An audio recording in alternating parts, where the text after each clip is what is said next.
is the rock cycle. So, rock cycles change as a result of natural processes that are taking place all the times. Most changes happen very slowly. Many takes place below the Earth's surface, so we may not even notice the changes. Although we may not see the changes, the physical and chemical properties of rocks are constantly changing in a natural, never-ending cycle.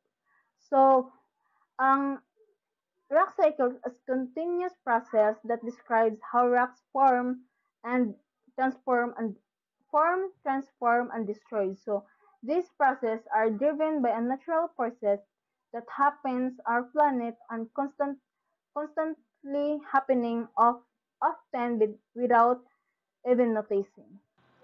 Next is the rock cycle, first developed by James Hutton in the 18th century, shows how rocks constant continuously change over through various geologic processes. Newton, known as the father of geology, recognized that these processes have no clear beginning or end, often taking millions of years. While rocks seem unchanging in a human lifetime, they are constantly evolving over much longer timescales. So, si Newton ang nakadiscover aning kuan rock cycles og na-realize niya nga ang ang rocks is not static but they're always changing due to a natural process.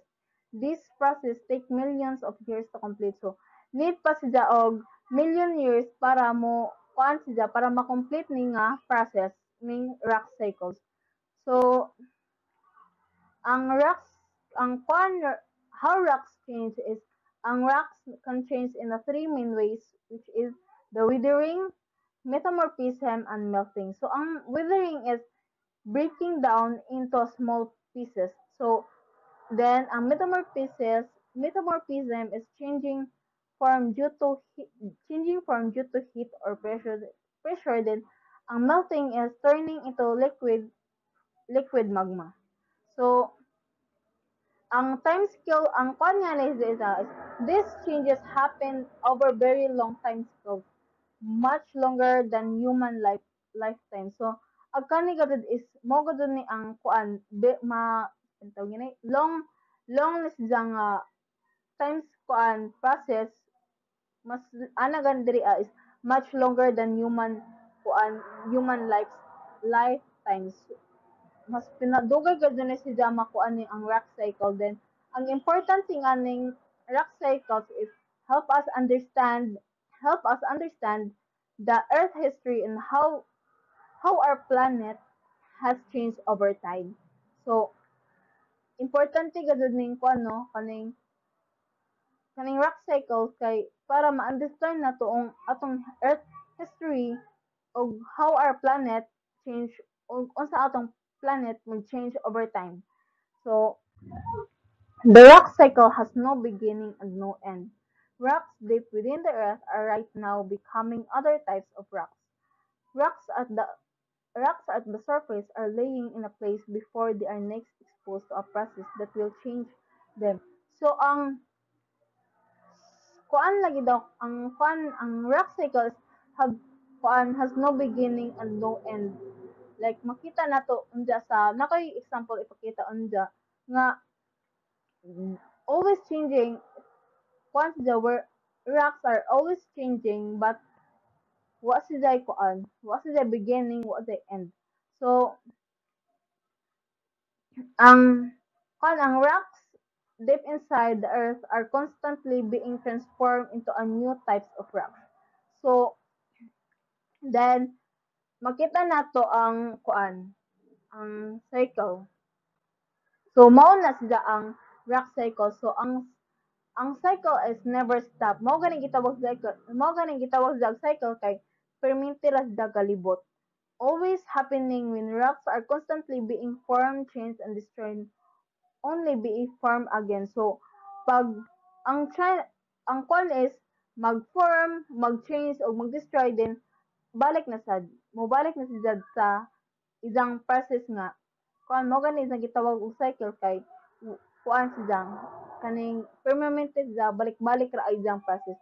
So, sa makita nato diri sa picture is wata kabayo asay una si erosion ba si sedimentation wata kabayo kung asay una ug asa ang mag-end ang kaning cycle. Then process of the rock cycle. So the process of the rock cycles are crystallizations, erosions, and sedimentations and metamorphism. So the first atong matakol is ang crystallization. So ang crystallization magma cools either underground or the surface and harden into igneous rock. As the magma cools, different crystals form at different temperatures undergoing crystallization. So, ang crystallizations is when magma or molten rocks cools down and turn into a solid rock. So, this can happen or underground or on surface sa earth. So, og how crystal forms.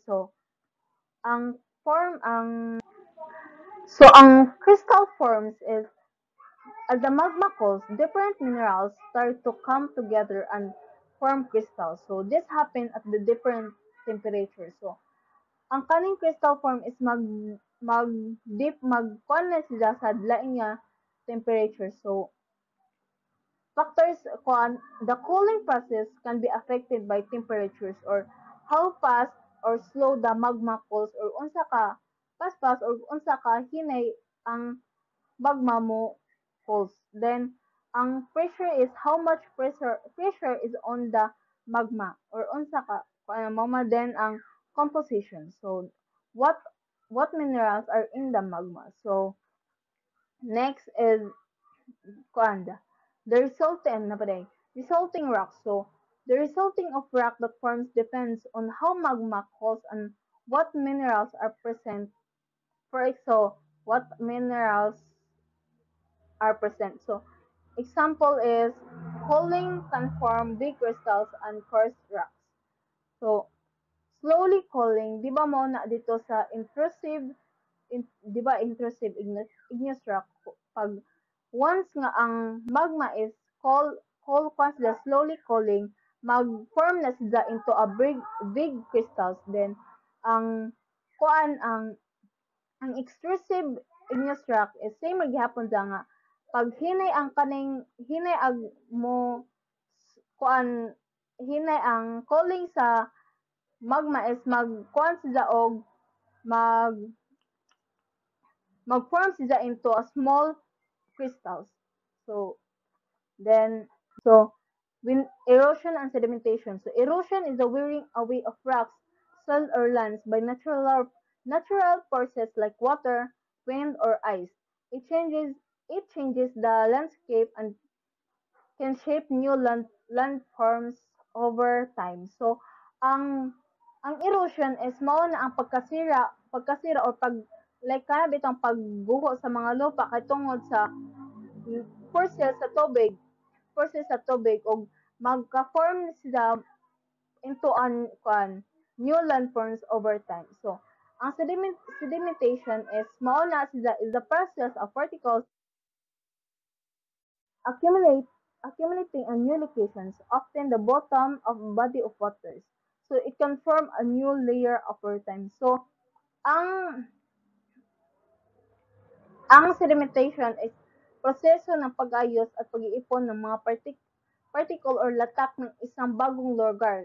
Like example yan, ang kadalasan nga is nasa ilang tubig. Mag-kuan siya, mag-form ni siya o kaning new layer sa new layer. Next is metamorphism. So, when we see metamorphism is when a rock is changed by